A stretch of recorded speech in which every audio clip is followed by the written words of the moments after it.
tê tấm thôi tập thể nhưng bụng thôi tập thể chưa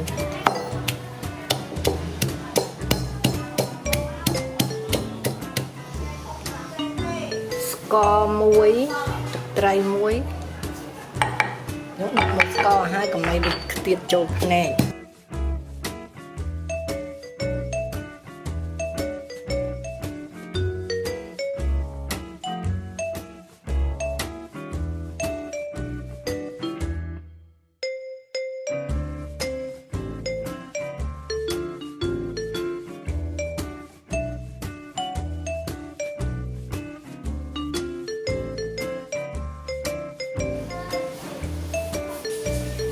ទឹកក្រូចឆ្មាមួយ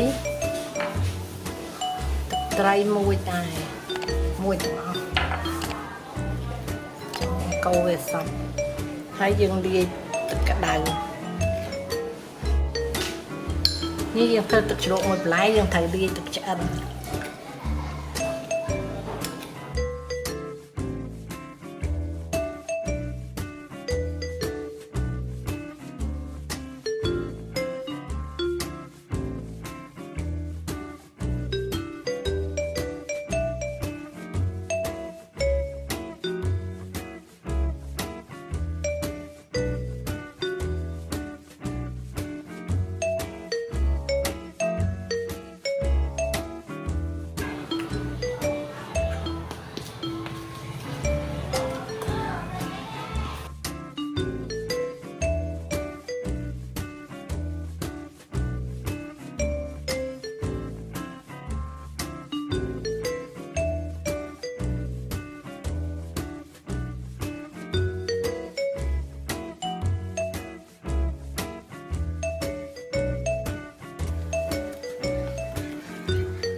Thành bơ tung chứ thật đã tầm bóng tầm sòm bóng